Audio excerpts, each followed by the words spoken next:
Dasar tukang kebun tidak tahu diri, teriak Fanya Erlangga sambil menyiramkan kopi panas ke kemeja murah Zain tepat di tengah pesta mewah di Menteng itu.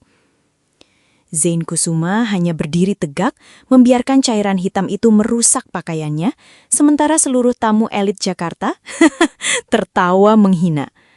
Fanya kemudian meludah ke arahnya dan mendesis. Sampah rendahan sepertimu tidak pantas bernapas di udara yang sama dengan keluarga Atmaja. Amira Haryanto segera menarik tangan Zain menjauh dari kerumunan tamu yang masih berbisik-bisik sinis.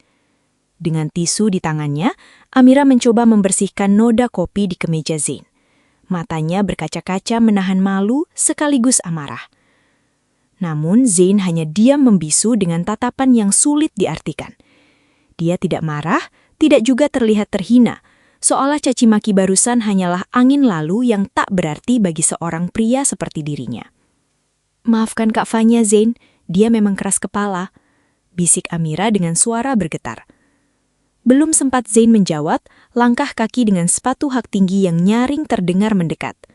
Fanya Erlangga muncul dari balik pilar marmer kediaman megah di Jakarta Selatan itu, melipat tangan di dada dengan senyum merendahkan yang masih terpatri di wajahnya.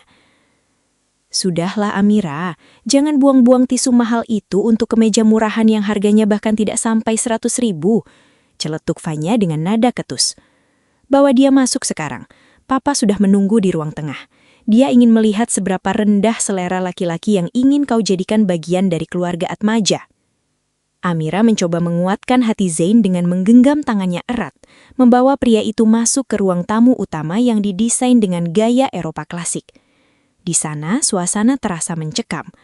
Beberapa anggota keluarga besar sudah duduk melingkar, termasuk ibu tiri mereka yang terus memberikan tatapan tajam. "Jadi ini Zain?" tanya ibu tiri Amira tanpa basa-basi. "Zain Kusuma?" "Iya, Tante. Zain bekerja sebagai pengelola lahan hijau di sebuah resort besar di Bogor." Amira mencoba memperkenalkan tunangannya dengan nada bangga, berharap keluarganya bisa menghargai dedikasi Zain pada alam. Tawa Fanya meledak seketika, memecah kesunyian ruangan yang dingin itu. "Pengelola lahan hijau? Amira, tolonglah, gunakan bahasa yang jujur. Dia itu tukang kebun. Dia dibayar untuk memotong rumput dan mengurus tanaman, bukan? Apa yang kau harapkan dari pria yang setiap harinya berurusan dengan pupuk kandang?" Zain tetap tenang. Dia menatap Fanya dengan datar dan menjawab dengan suara bariton yang stabil. "Pekerjaan saya adalah memastikan ekosistem di sana tetap seimbang, Mbak Fanya. Keindahan alam memerlukan ketelitian, bukan sekedar memotong rumput." "Jangan panggil aku Mbak. Aku tidak sudi punya adik ipar pengurus taman," bentak Fanya sambil menggebrak meja kaca di depannya. "Dengar ya Zain, keluarga Atmaja adalah penguasa bisnis properti di Jakarta. Kami makan di restoran berbintang, bukan di warteg pinggir jalan. Kamu pikir dengan modal wajah lumayan dan rayuan manis, kamu bisa numpang hidup di sini?" Fanya berjalan memutari kursi Zain, aroma parfum mahalnya menusuk hidung. Dia membungkuk sedikit, berbisik tepat di telinga Zain namun cukup keras untuk didengar semua orang. "Kamu itu cuma parasit. Kamu mendekati Amira karena tahu dia ahli waris, kan? Kamu ingin menggunakan uang kami untuk memperbaiki hidupmu yang menyedihkan di Bogor itu. Mengakulah." Amira berdiri dengan wajah memerah. "Kak Fana, jaga bicaramu. Zain punya harga diri." "Hah, harga diri?" Fanya mencibir. "Laki-laki yang punya harga diri tidak akan berani menginjakan kaki di rumah ini jika kantongnya kosong." "Amira, buka matamu. Dia hanya ingin hartamu. Sebentar lagi, dia pasti akan minta modal usaha atau pinjaman uang. Dasar tukang kebun tidak tahu diri, beraninya bermimpi menjadi pangeran di Jakarta Selatan." Zain hanya tersenyum tipis, sebuah senyuman yang mengandung arti mendalam yang tak seorang pun di ruangan itu mampu membacanya. Dia menatap Fanya tepat di mata, membuat wanita angkuh itu sedikit tersentak oleh keberanian pria di depannya. "Uang bukan segalanya, Mbak Fanya," ucap Zain pelan namun penuh penekanan. "Terkadang, orang yang Anda anggap tidak punya apa-apa adalah orang yang memegang kendali atas apa yang paling Anda takuti." Fanya mendengus jijik, tidak menyadari bahwa kata-kata Zain adalah sebuah peringatan keras sebelum badai besar menghancurkan dunia mewahnya. Bagi Fanya, Zain hanyalah serangga kecil yang bisa dia injak kapan saja, tanpa tahu bahwa pria di hadapannya adalah sosok yang bisa membuat seluruh kerajaan Atmaja runtuh. Hanya dengan satu panggilan telepon.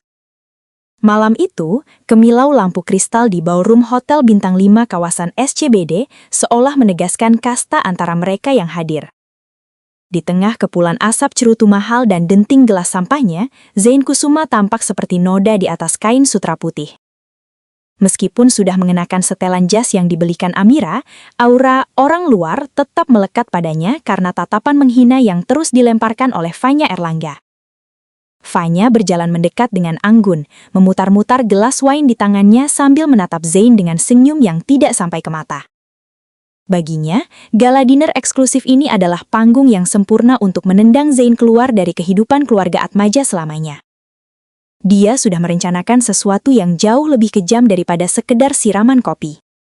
Saat suasana sedang ramai oleh perbincangan bisnis para petinggi korporat, Fanya sengaja menabrak Zain dengan cukup keras. Di detik yang sama, dengan gerakan tangan yang sangat cepat dan terlatih, dia menjatuhkan jam tangan Patek Philippe bertahtakan berlian miliknya ke dalam tas kecil yang dibawa Zain. "Aduh, bisa tidak sih pakai matamu kalau jalan?" Pekik Fanya sengaja mengeraskan suara, menarik perhatian seluruh tamu undangan. Amira segera menghampiri, wajahnya cemas. "Ada apa, Kak? Zain hanya diam di sini." "Diam, katamu. Dia hampir saja menumpahkan minumanku." Fanya berteriak, wajahnya dibuat-buat panik. Tiba-tiba, dia meraba pergelangan tangannya dan berteriak histeris.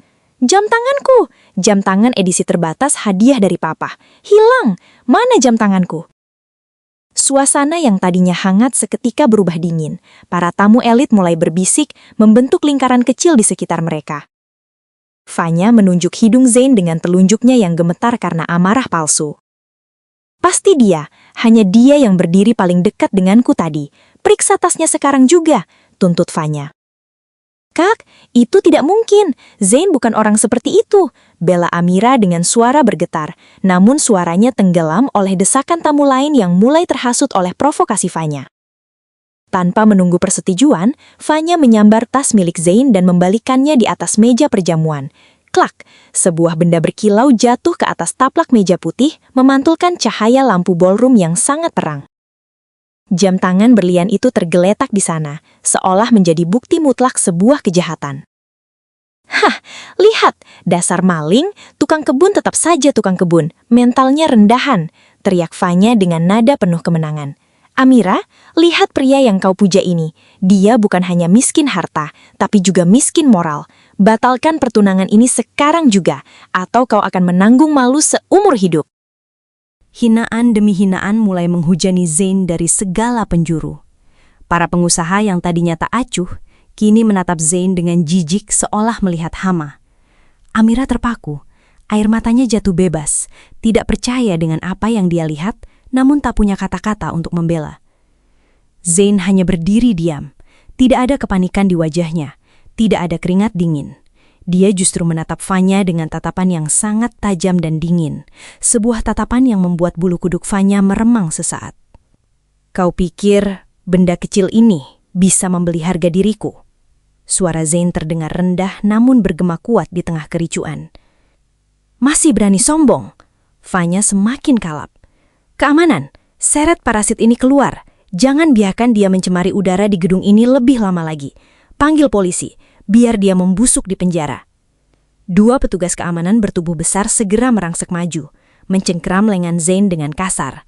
Mereka menyeret Zain menuju pintu keluar, sementara Fanya terus berteriak menghina, memanaskan suasana agar seluruh elit Jakarta mengingat wajah Zain sebagai seorang pencuri.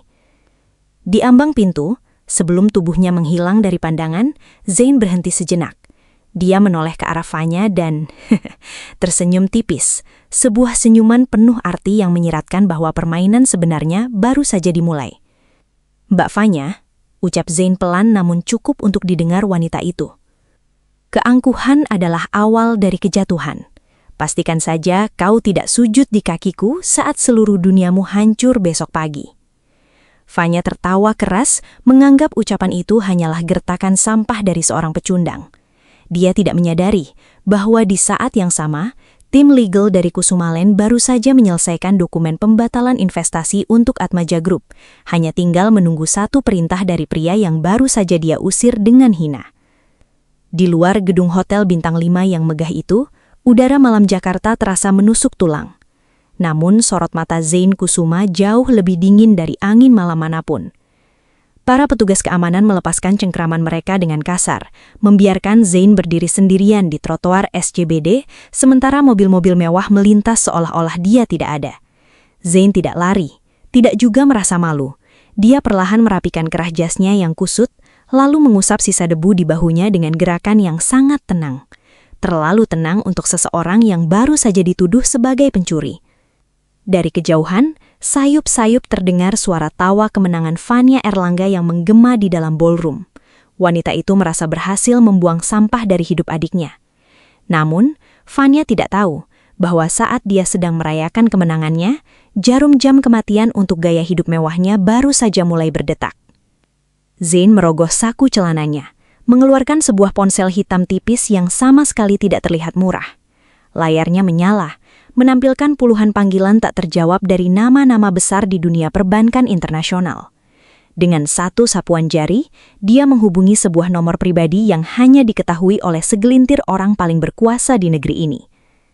Bram, batalkan semua agenda pertemuan dengan Atmaja Group besok pagi, ucap Zain dengan suara bariton yang berat dan penuh wibawa. Tidak ada lagi nada rendah hati seperti saat dia berbicara dengan Amira. Kirimkan pesan ke Dewan Direksi. Katakan bahwa Kusumalen menarik seluruh minat investasi untuk proyek reklamasi mereka. Di seberang telepon, asisten pribadinya terdengar terkejut namun segera patuh. Selama ini, Zain sengaja menyamar sebagai pengelola lahan hijau di Bogor hanya untuk mencari ketenangan sekaligus menguji ketulusan Amira. Dia ingin tahu apakah masih ada wanita yang mencintai jiwanya tanpa melihat angka di rekening banknya. Dan Amira telah lulus ujian itu. Sementara keluarganya baru saja menggali liang lahat mereka sendiri. Zain menatap pantulan dirinya di kaca gedung pencakar langit. Di balik penampilannya yang sederhana, dia adalah pemilik tunggal Kusumalen, raksasa properti yang memegang kunci kehidupan Atmaja Group. Saat ini, perusahaan keluarga Atmaja sebenarnya sedang berada di ujung tanduk. Mereka sedang terlilit utang ribuan triliun, dan hanya suntikan dana dari Kusumalen yang bisa menyelamatkan mereka dari status pilot. Zain menyunggingkan senyum tipis yang mematikan. Fanya menghinanya sebagai tukang kebun yang ingin menumpang hidup, tanpa menyadari bahwa ayahnya sendiri, Baskoro Atmaja, telah memohon-mohon selama berbulan-bulan hanya untuk mendapatkan waktu 5 menit berbicara dengan CEO Kusumalen yang misterius. Fanya, kau ingin melihat seberapa rendah harga diriku? Bisik Zain pada kegelapan malam. Besok, kau akan menyadari bahwa jam tangan berlian yang kau jatuhkan ke tasku itu bahkan tidak cukup untuk membayar 1 meter persegi tanah yang aku injak. Zain kembali melangkah menuju lobi hotel. Namun kali ini bukan sebagai tunangan Amira yang dihina, melainkan sebagai algojo yang siap mencabut semua kemewahan keluarga Atmaja. Dia tahu, di dalam sana, Baskoro Atmaja sedang gelisah menunggu kedatangan investor misterius yang dijanjikan akan datang malam ini. Baskoro tidak pernah menyangka bahwa penyelamat yang dia tunggu-tunggu adalah pria yang baru saja diseret keluar seperti sampah oleh putri sulungnya sendiri. Permainan baru saja dimulai, dan Zain Kusuma tidak akan berhenti sampai setiap orang yang menghinanya bersujud memohon ampun di bawah kakinya. Suasana di dalam ballroom Hotel Bintang 5 itu masih dipenuhi bisik-bisik miring para tamu undangan. Fanya Erlangga berdiri dengan dagu terangkat tinggi, menggenggam setelah sampahnya seolah-olah itu adalah piala kemenangannya setelah berhasil mengusir Zain dari ruangan. Amira hanya bisa tertunduk lesu di pojokan. Air matanya belum mengering, sementara beberapa kerabatnya terus memberikan tatapan iba yang menghina. Namun, keheningan tiba-tiba menyergap saat pintu ganda ballroom terbuka lebar dengan bantingan yang cukup keras. Sosok pria tua berwibawa dengan setelan tuxedo mahal melangkah masuk. Baskoro Atmaja, sang pemimpin tertinggi Atmaja Group, datang dengan wajah yang tampak tegang dan penuh kecemasan. Matanya menyisir seluruh ruangan dengan cepat, seolah mencari seseorang yang sangat penting. Fanya, yang melihat ayahnya datang, segera berlari menghampiri dengan wajah yang dibuat-buat sedih. Dia merasa ini adalah saat yang tepat untuk memojokkan Amira dan Zain lebih jauh lagi di depan sang kepala keluarga. "Papa, untung Papa datang tepat waktu," seru Fanya sambil memegang lengan ayahnya. "Papa tidak akan percaya apa yang baru saja terjadi. Si tukang kebun miskin yang dibawa Amira itu ternyata seorang pencuri. Skof, dia mencoba mencuri jam tangan Patek Philippeku di tengah pesta ini. Tapi Papa tenang saja, aku sudah mengusirnya dengan tidak hormat. Orang rendahan seperti dia memang tidak pantas ada di sini." Baskoro Atmaja berhenti melangkah. Wajahnya yang tadinya tegang seketika berubah pucat pasi. Dia menatap Fanya dengan tatapan yang sangat tajam, membuat kata-kata Fanya terhenti di tenggorokan. Baskoro tidak memedulikan rengekan putrinya, dan justru mengalihkan pandangannya ke arah pintu keluar, di mana Zain terlihat baru saja melangkah masuk kembali ke dalam ruangan dengan tangan di saku celana, diikuti oleh asisten pribadinya yang membawa tumpukan dokumen. Baskoro mengabaikan semua tamu kehormat di sana. Dia berjalan setengah lari menuju arah Zain. Semua orang menahan napas, mengira Baskoro akan memberikan pelajaran keras pada pria yang dianggap sebagai hama tersebut. Fanya menyeringat besar, menunggu ayahnya melayangkan kemarahan pada Zain. Namun, apa yang terjadi selanjutnya membuat seluruh ruangan seolah membeku. Baskoro Atmaja, penguasa bisnis properti yang tidak pernah menundukkan kepala pada siapapun, tiba-tiba berhenti tepat di depan Zain. Tanpa ragu, pria tua itu membungkukkan tubuhnya hingga 90 derajat. Sebuah penghormatan tertinggi yang hanya diberikan kepada seseorang dengan kedudukan yang jauh di atasnya. "Tuan Muda Kusuma, saya mohon maaf sebesar-besarnya atas ketidaksopanan keluarga saya," ucap Baskoro dengan suara yang bergetar karena rasa takut sekaligus hormat. Seluruh ruangan mendadak senyap. Bunyi denting gelas yang terjatuh terdengar di sudut ruangan. Fanya terngangah, matanya membelalak hampir keluar. Papa, apa yang Papa lakukan? Dia itu cuma tukang kebun. Kenapa Papa membungkuk pada sampah seperti dia?" Plak! Satu tamparan keras mendarat tepat di pipi Fanya, membuat wanita itu tersungkur ke lantai marmer yang dingin. Tamparan itu begitu kuat hingga meninggalkan bekas kemerahan yang kontras di wajah putihnya. Seluruh tamu undangan memekik tertahan. "Tutup mulutmu, Fanya, dasar anak tidak tahu diuntung," terbentak Baskoro dengan amarah yang meledak. "Kau tahu siapa pria yang kau sebut tukang kebun ini? Dia adalah penyelamat nyawaku. Saat mobilku masuk ke jurang di puncak tahun lalu dan semua orang hanya menonton karena takut meledak, pria inilah yang mempertaruhkan nyawanya menarikku keluar dari puing-puing." Baskoro berbalik arah kerumunan tamu dengan dada yang naik turun karena emosi. "Zain Kusuma bukan hanya orang yang menyelamatkan hidupku, tapi dialah pemilik tunggal Kusuma Land. Investor yang selama ini kita tunggu-tunggu. Dialah satu-satunya alasan mengapa Atmaja Group tidak bangkrut hari ini. Dan kau berani memfitnahnya sebagai pencuri." Dunia Fanya seolah runtuh seketika. Dia menatap Zain dengan tubuh gemetar hebat. Pria yang tadi dia siram kopi, dia maki sebagai parasit dan dia tuduh sebagai pencuri, ternyata adalah sosok yang memegang seluruh kendali atas nasib kekayaan keluarganya. Di bawah sorot lampu kristal yang mewah, kejayaan Fanya Erlangga resmi berakhir malam itu, berganti dengan bayang-bayang kehancuran yang dibawa oleh pria yang dia anggap remeh sebagai seorang tukang kebun. Tangisan histeris Fanya Erlangga kini terdengar seperti musik yang sumbang di telinga para tamu undangan. Wanita yang beberapa menit lalu berdiri dengan angkuh sebagai ratu pesta, kini bersimpuh di lantai marmer, meratapi harga dirinya yang hancur berkeping-keping. Namun, kemarahan Baskoro Atmaja belum mereda. Pria tua itu tahu, jika dia tidak bertindak tegas malam ini, masa depan seluruh keluarganya akan terkubur bersama keangkuhan putri sulungnya. Baskoro melangkah maju, menatap Fanya dengan tatapan dingin yang belum pernah dia perlihatkan sebelumnya. Tanpa peringatan, Baskoro merogoh tas mewah yang masih digenggam Fanya dan menarik keluar dompet serta kunci mobil sport milik putrinya itu. Mulai detik ini, Baskoro menyatakan bahwa seluruh fasilitas mewah Fanya resmi dicabut. Tidak ada lagi apartemen di Jakarta Pusat, tidak ada lagi koleksi tas bermerek, dan semua kartu kredit tanpa batas miliknya akan diblokir dalam hitungan menit. Baskoro menegaskan bahwa Fanya bukan lagi direktur di anak perusahaan Atmaja Group. Dia tidak ingin ada sosok yang tidak memiliki rasa hormat terhadap sesama berada di jajaran pimpinan perusahaannya. Mendengar keputusan ayahnya, napas Fanya terasa sesak. Wajahnya yang semula merah karena malu, kini berubah pucat pasi. Dia mencoba meraih kaki Baskoro, memohon agar sang ayah tidak melakukan itu. Namun Baskoro justru menepis tangannya dengan kasar. Baskoro memerintahkan Fanya untuk bersujud dan meminta maaf secara resmi kepada Zain jika dia masih ingin memiliki tempat tinggal di Jakarta. Dengan tubuh yang gemetar hebat dan air mata yang terus mengalir merusak riasan mahalnya, Fanya merangkak menuju kaki Zain.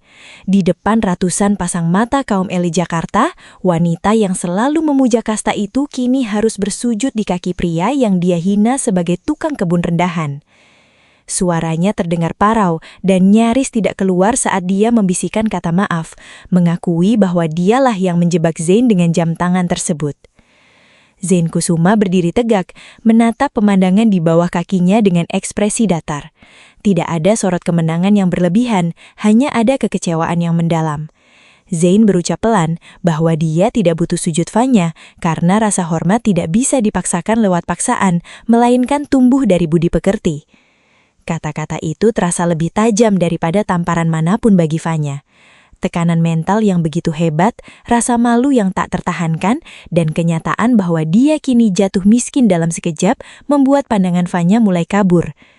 Detik berikutnya, tubuh Fanya ambruk. Dia jatuh pingsan di atas lantai dingin tersebut. Baskoro tidak memedulikan putrinya yang sudah tidak sadarkan diri dan segera dibawa oleh petugas medis. Dia berbalik ke arah Zain dan Amira dengan wajah yang penuh rasa haru. Di hadapan seluruh tamu undangan, Baskoro secara resmi memberikan restu penuh kepada hubungan mereka.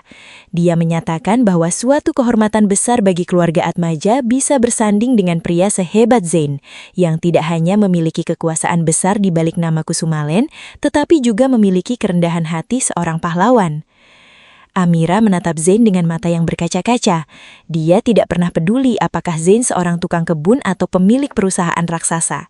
Namun melihat bagaimana Zain tetap tenang di tengah badai hinaan, membuatnya semakin yakin bahwa pria ini adalah segalanya bagi dia. Zain kemudian menoleh ke arah asisten pribadinya, memberikan isyarat bahwa dokumen penyelamatan investasi untuk Atmaja Group tetap dilanjutkan. Semata-mata karena rasa hormatnya kepada Baskoro dan cintanya pada Amira. Zain membuktikan bahwa status sosial bukanlah penentu nilai seorang pria, melainkan karakter dan integritasnya. Tanpa perlu menunggu pesta berakhir, Zain menggandeng tangan Amira dengan erat. Mereka berjalan melintasi ballroom, membelah kerumunan para petinggi korporat yang kini menunduk hormat saat mereka lewat. Zain Kusuma meninggalkan gedung megah itu bukan sebagai korban hinaan, melainkan sebagai pemenang sejati yang baru saja memberikan pelajaran paling berharga bagi kasta elit Jakarta. Di bawah lampu kota Jakarta yang gemerlap, Zain dan Amira melangkah pergi, meninggalkan drama kotor keluarga Atmaja menuju masa depan yang mereka bangun di atas landasan ketulusan.